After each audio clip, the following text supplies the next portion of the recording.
In American society, money is a taboo topic. We're taught at a young age it's improper to talk about it, but we're also bombarded with messages about the power and importance of money in our everyday lives. And by not talking about it, we miss out on the skills and lessons we need to effectively understand and financially plan. That changes today. Welcome to Money Tales. Hosted by Sandy Brager and Cami Doder, Money Tales brings more than 35 years of combined professional experience in personal finance to demystify money and demonstrate what it's like to speak openly about personal financial matters.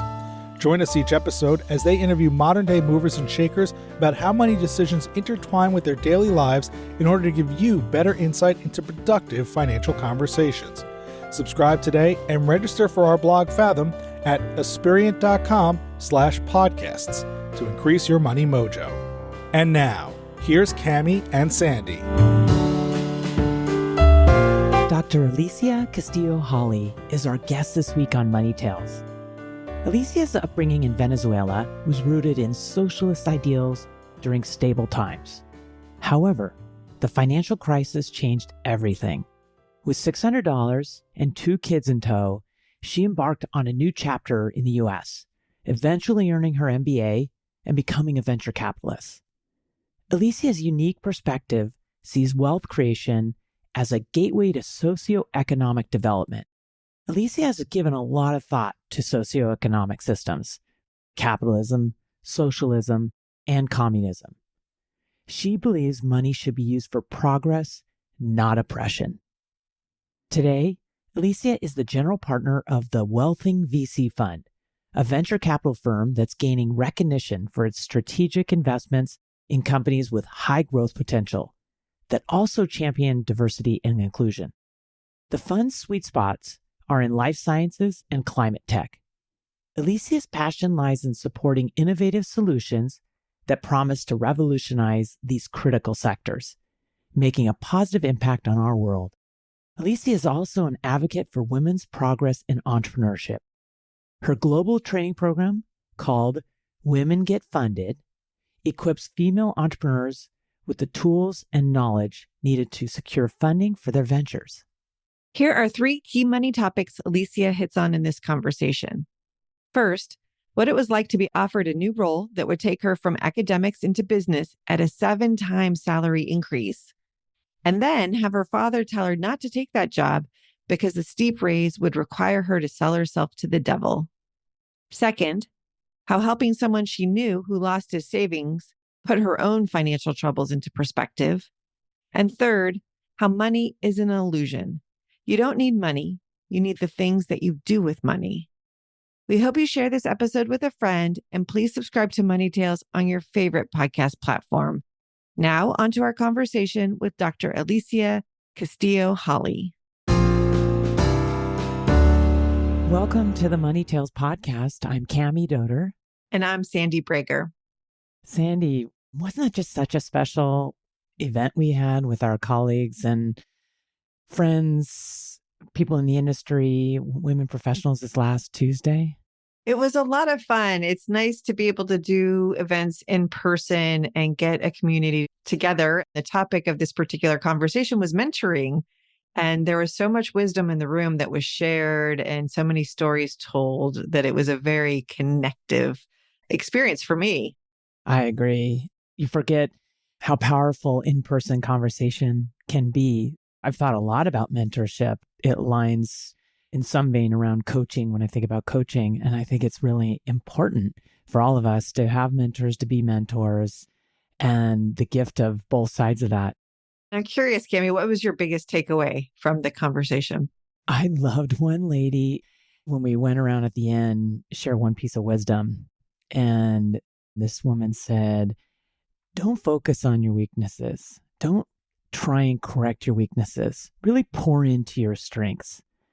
I think there's something innate in, I don't know, if women, all people, about, I got to improve where I'm weak. I love the idea that focus on where you're strong.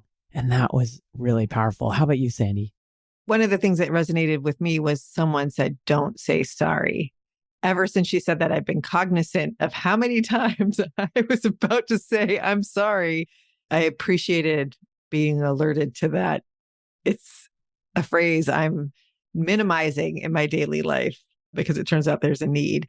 And what I think is interesting, Cami, about your takeaway and mine is that both of those things apply to money conversations.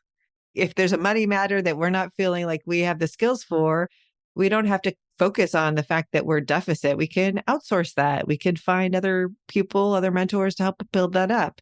If there's something we don't know or we think we did something wrong, we don't have to apologize. We just learn from it and move forward. And I'm glad you underscored the part of the message from the lady about outsourcing your weaknesses. That's how she put it. And it was so powerful. I'm really impressed with our colleagues who led the conversation. A quick shout out to Lynn Bourne, Teresa Greenup, and April Antonio for their vulnerability, their insights, and great leadership through this conversation. Hear, hear. I learned a lot from them, that's for sure. Well, maybe we'll talk a little mentorship today with our guest. Welcome, Alicia Castillo Holley, to the Money Tales podcast. Thank you for having me. We're really looking forward to this conversation. Alicia, would you introduce yourself and provide a couple pivotal moments that really influenced who you are today? Thank you. And thank you for having me again. I think the most pivotal moment in my life was when I was 13. I fell off a horse and I almost died. I ended up in coma. But the funny story is that I was visiting my cousins in another city. I come from a town, and we had stolen the horse. Ooh, that's heavy. At night, in the middle of the night, and I was a kid, I was 13. My cousins were older. We didn't want to tell our parents or anybody. So I ended up breaking my appendix, and we didn't tell anybody. So for a few days, I was very sick, and my aunt and uncle didn't know what to do. And did you come clean? Did you tell them what happened? My cousins were in shock because my parents took me back home. I was just fainting all the time. And the next day, they took me to the hospital, and they said, "We don't know what happened. We're just going to operate on her." And then my cousins know that I might die. And so everybody had this guilt trip. And so there's not a pivotal moment for my life only. It was for everybody about telling the truth and what happened. And they talk about vulnerability. So for me, after I saw myself dead, and I think that has completely changed my approach to life. I think life is a gift. I think every second is a second that I probably didn't have before. So I make the most of every single moment of my life. And I'm just inner pot of optimism and joy and positive energy. And that was something. And then I have two others, but I think I'm going to pick the most fun one. I got into a fight with a monkey. A monkey entered my house in Venezuela and attacked my kids. The monkey was attacking my son. So my son was running. The monkey was behind him. I was running behind my son. And we were running around in circles until I finally was able to grab the monkey. And then I grabbed the monkey. The story is hilarious now. But I finally grabbed the monkey, and the monkey bit me everywhere. There's blood everywhere. And I'm grabbing the monkey. I look at my kids, and my kids are 5 and 7. They're looking at me. What is she going to do? And I don't like violence. So I start holding the monkey that is biting me. And it's like, okay, monkey, stop doing that. This is not appropriate. This is not appropriate. I look at the monkey. The monkey was screaming at me. And I look at the kids, and I'm like, oh, gosh, I'm going to have to slap this thing. So I did. And I slapped the monkey. The monkey just looked at me so frail and desperate and started screaming. And I threw the monkey into the bathroom. After that, my kids respect me a lot. My son, never had a problem with my son because I saved his life. And then I gave him a Medal of Honor that I found somewhere for going out of the house next door to my parents. This is at 6 a.m. on a Saturday, picking up my parents and telling my parents that I needed to be taken to the hospital. And my daughter was 5. She was frozen throughout the whole part. So it's a remarkable story. Alicia, how do you get along with other animals? I love animals. A horse, monkeys. Oh, I've had so many animals. I had a donkey. I had a tadpole aquarium. I love animals. And then after that, I took the monkey to the university where I was teaching. We had a sanctuary for animals. And I remember taking my kids there so they would not be afraid of animals. So important. And I really appreciate this idea of this Medal of Honor to celebrate what your son did. It was brave. He didn't freeze. And I think we need to do more of that, celebrate, and something with an icon that he can look back and really be proud of himself. Symbolisms. Symbolism, so powerful. Alicia, you grew up in Venezuela? I did. Tell us a little bit of your backstory. When did money start having meaning to you? Well, this is fascinating to me because I grew up in a little town.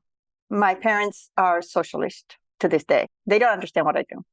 I also grew up in a time and space. I was born in 61. So I grew up in the peace and love movement where Venezuela had been very, very stable, hardly any corruption, 40 years of no inflation, a very, very stable country, lots of money from the oil. And we were very fortunate because I grew up in a town. So everybody knew each other. We were barefooted. We were hiking. So money was never part of my conversation. As a matter of fact, I learned the meaning of assets and liabilities when I was 35. And I had decided to do an MBA because I wanted to understand business. And I was a scientist. I became an academic, very, very successful. Presented my first paper at 16. It was an amazing development. To be honest, that was also against me because I was just so arrogant. Oh my gosh, I was so full of myself because I was just smart. And I thought people were lazy. And then I had 2 kids, and one has a learning difficulty. That's the one that got the Medal of Bravery, fortunately. And I realized, wow, people have different capabilities. But it took me until I was grown up and I had my kids and my kids started growing up. And I realized, well, some people had problems with languages. Some people had problems with mathematics. And I come from a large family. We're 5. I just thought some of my siblings were lazy. But having said that, I was very successful as a researcher. It still serves me today. My area of investment is health tech and life sciences. I love going to the lab and checking that. But it gave me a very interesting viewpoint about how we use money and what money. The name of my company is Wealthing because I think we need to create wealth. And when we create wealth, there's no other option but to share it. And that creates socioeconomic development. So I've given it a lot of thought about socioeconomic systems, capitalism, socialism, communism. I've studied that a lot because I'm very intrigued about how can we use money for progress and not for oppression. Alicia, this is fascinating, but I want to go back to when you were getting your MBA first to have more backstory. What prompted you to get your MBA and learn more about business? I was a professor at the university. One of my students called me to ask me if I could go and meet with his boss. And they were looking for a head of product development for a corporation, for agrochemicals, for Bayer and Shell. I had created by then the course on sustainable agriculture because I didn't believe that we can have organic agriculture in the tropics. It was just too complicated. To this day, I still grow a lot of my food in my house and I eat that. They were very interested in my points of view. I was writing articles. I was very involved in how do we make agriculture more sustainable. And to make a long story short, after 6 months of back and forth, I ended up working with them. And when I joined Bayer and Shell, I learned that businesses were not the evil that I thought. My boss at the time, after I rejected the offer many times, he said to me, I'm going to give you 2 reasons why we need you here and you need us. One is that if you want to change industry, you have to be inside the industry because you don't know what you're talking about. And we want people that do. And I said, I'm a researcher. I don't know business. I like my lab. I like my students. And he said, well, the other thing is that the university doesn't have any money to pay you. So we will give you a day to work at the university so they don't have to pay you and they can save money. Also, my salary was public. I work at a public university as a professor, so the salary was public. And they offered to pay me 7 times my salary. Now, I've always been very, very good at negotiating my salary. I always ask much more than a guy would ask. And I don't know where I got that from, but I've always been like that. You preempted our question because you knew we were going to ask, where did you learn that? But that's great. Well, I have no clue. I didn't know what to do. And I took my 15-year-old car, drove to my dad, to my parents. I was divorced with 2 kids. And I told him, I don't know what to do. And he's like, don't do it for the money. And I said, I'm not doing that for the money. There's something that I don't know. And he said to me, you're going to sell your soul to the devil. Because he's a socialist. And he believed money has caused a lot of damage to a lot of people, including my parents. So he believed that money was the source of evil. And he said, just don't get involved with that. You're going to tarnish your soul. And I joined Bayer Shell. I worked for 2 or 3 years. I created an immense amount of value. I was the spokesperson for the industry. I have a soul more than the pockets. I created the Committee for Good Use of Pesticides with my colleagues. All competitors got together because we needed to make better use of pesticides in Venezuela.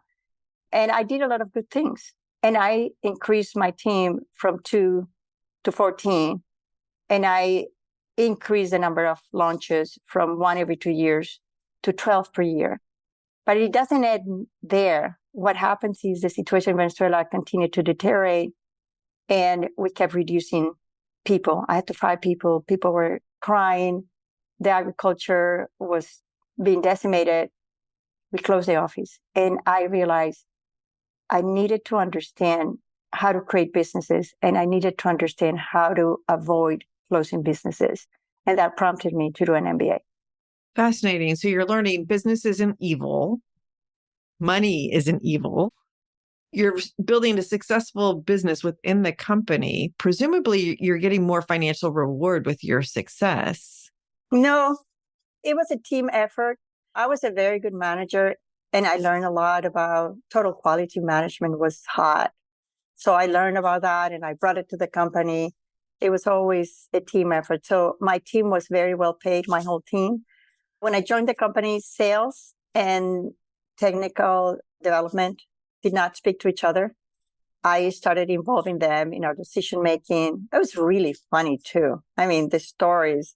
So I started doing a newsletter, an internal newsletter. It had jokes as well.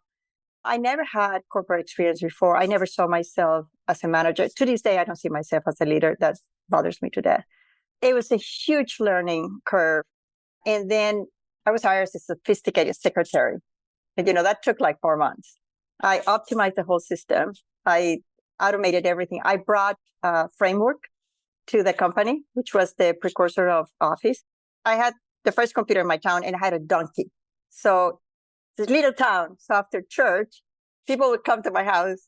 So the kids would play with the donkey, and everybody would look at the computer with an Abacus 256 that I'd exchange for 2 cows. So there's a lot of dichotomy going on. My life has been so magical. I pinch myself every day. Oh, that's wonderful. I am curious, though, Alicia, just on the follow-on question, what was it like to learn about assets and liabilities at age 35 as you're getting your MBA? Did that change your relationship with money? No. I left home when I was 18, and I wanted to be financially independent.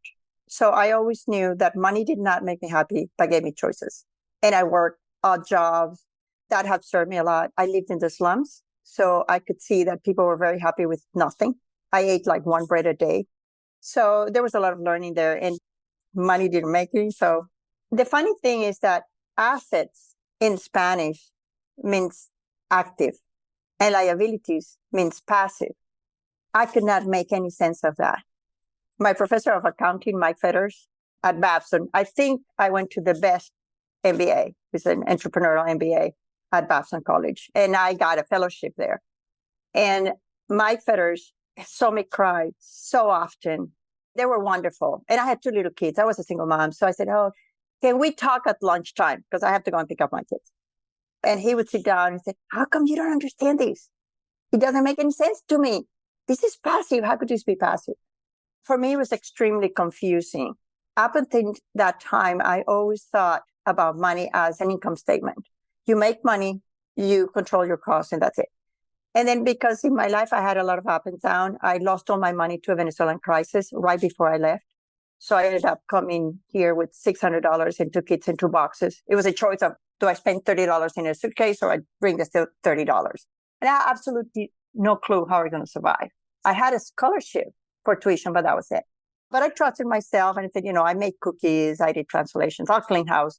I didn't expect it to be so hard, but I always thought that you have income and you have expenses, and then you save for the future. Never thought about investing. So that was all new to me. I learned most of that at Babson and talking to people and challenging them. It's like, that's not the way the world works. And of course, they challenged me as well. Well, you were an asset in those conversations because It's really important to challenge our understanding and make sure we do understand. You said money has caused a lot of damage to people, including your parents. Tell us what you mean by that. We had a farm when I was growing up. Agriculture is very risky. So we had a farm growing up. My parents lost the farm for political reasons. And I was probably 3 or 4 in front of our house. We had a battery of trucks filled with rice, and it started raining. And once the rice sprouts, you can sell it. And I remember my dad going out. I was fascinated because I love plants. I was like, oh, I can't wait to see the leaves. I was fascinated with the magic of light. And my dad would just go to the trucks and they would not let him move the trucks. He was so damaged by that he never wanted to do anything with money ever again. Because I lived in the slums, I see how people turn into prostitution. So I don't judge prostitution at all because it's a means to generate an income for some people. I'm not that lenient on drugs myself. I just seen a lot of cases where money and power is used to damage other people. You experienced that as a young person. You are personally hit by the financial crisis that happens in your country as you're leaving to move to a new one. It's so interesting because people don't realize how people live in developing countries. So here I am, single mom, 2 kids, making much more than I ever imagined. So what did I do? First thing, I built a house in my parents' lot. That was the first thing I did, my house. I was completely responsible for me and my kids. We also had a horse because we like horseback riding. I involved my kids in a lot of things, but I was working a lot. And I was saving a lot of money because I had in my mind at some point, I wanted to give my kids the experience of living overseas. I came to the US at 15 as an exchange student. So I really liked that idea. I thought, well, I'm going to save a lot, so I have the money to do that. When Bayer and Shell split and they decided to close the company, they gave me an opportunity to go and work overseas. And I went for some interviews and I realized that it was too hard for me being a single mom with 2 little kids. So I said, I can't do that. So I took a self-funded sabbatical and I became the manager of an opera house. That was a ton of fun. Money doesn't give you happiness. I know that. But I really lived off the interest rates, which was 80% at that time. And I had saved a lot of money during 5 years.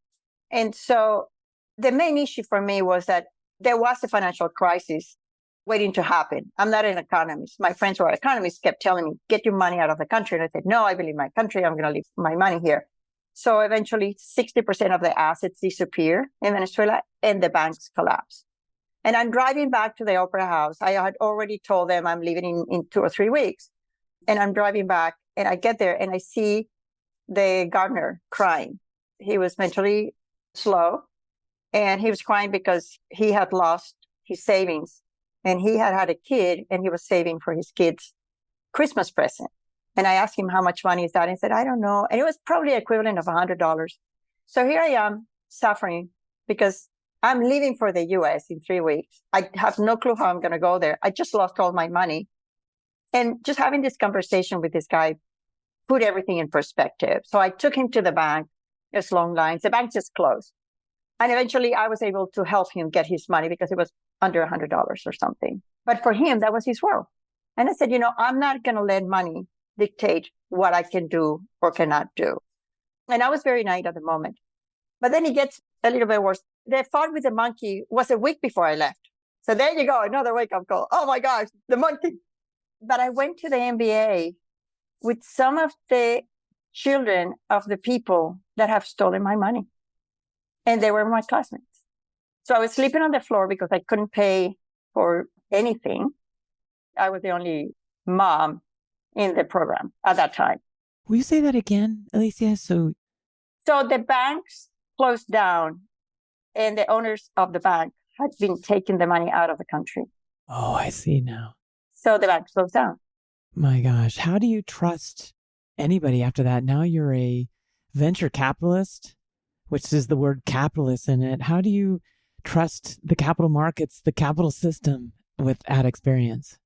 Because I want to be part of a better future. I want to be in that future. In Spanish, I learned to say, los buenos somos más. The good people are more common than the people that use power for oppression. And for some people, they don't see they cause any damage. They don't have any empathy. And I have friends like that. I'm in Silicon Valley. I have friends like that. We all know people like that. But the people who are making a change in the world need to bring in these thoughts to venture capital. And this is the way. There's no other way. I want to be part of that future. And so, Alicia, this buds up to something that you were sharing earlier in the conversation, and I'm hoping you can take it further. How are you doing that today? What's your secret sauce? Oh my God. I don't think there's any secrets. I'm 62. I'm very fortunate to have lived through a lot of ups and downs in venture capital. The first thing is that your tribe has to be kind people. There's a lot of people who are smart. There's a lot of people who are kind. If you meet people who are smart and kind, that's a winning proposition. And that behavior transfers through everything we do. If anybody would have told me that I would be here in Silicon Valley, I manage an investment club, manage a fund. I'm going to start crying. Today, we just signed a third investment. These are all companies that have what we call the social multiplier. And I've made a lot of money investing in companies that transform the world. I don't think we need to compromise profits with meaning. So I don't invest in everything, but the things that I invest in, they're amazing companies. And the people that are attracted to invest with us, either as individuals or as institutions or family offices, that's what they like. So we are in good hands. Using your money for good, which is something I feel like that's what you did when you left being a scientist and you created the committee for the good use of pesticides. This is what you've been doing. You've been using money for good. And how do you see that intention amplifying? Obviously through your work, but how do we amplify that idea that it can be used to do such good in this world? I think the first thing is not to be a slave of money. Money is an illusion. I wrote a book called The 10 Unwealthy Habits because I was fed up with people chasing money. You don't need money. You need the things that you do with money. So you don't need to hire people to do the sales. You need the sales.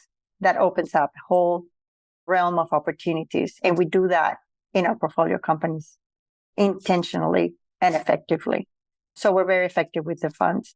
But that is the first thing. So money is an illusion and we don't need money. We need the things that we do with money. And that opens up the whole area of opportunities. The second thing is that we cannot succeed at the expense of others. There are consequences. We see that. Now we're more connected. We are one human race. I'm not a woman or a Latino.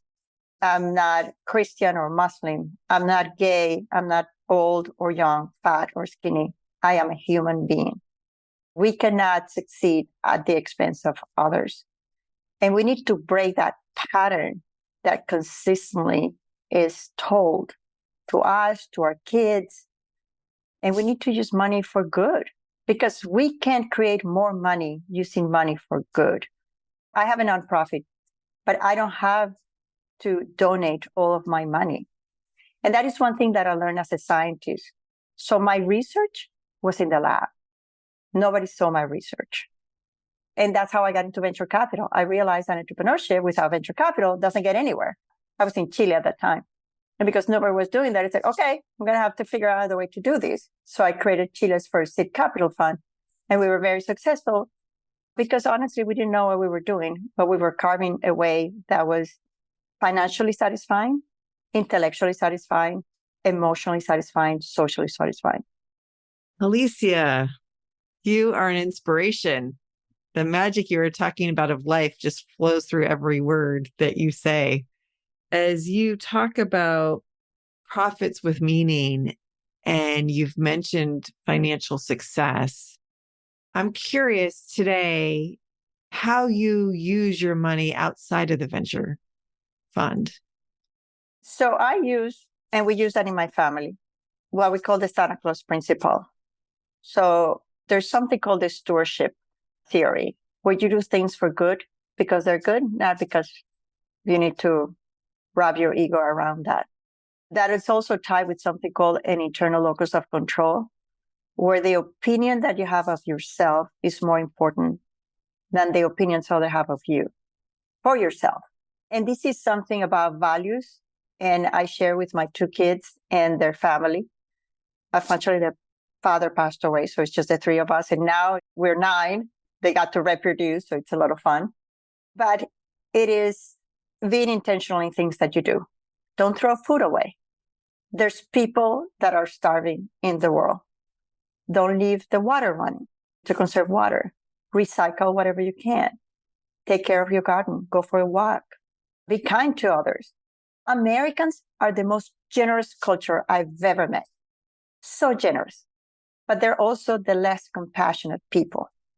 So an American would take money that they hardly have to donate to a place that they've never been, where there's no way that they're going to get any financial reward, any recognition, but they would not cross the street to see how the neighbors are doing. And that, to me, is very interesting.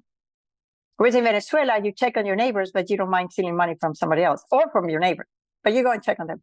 Fascinating perspectives.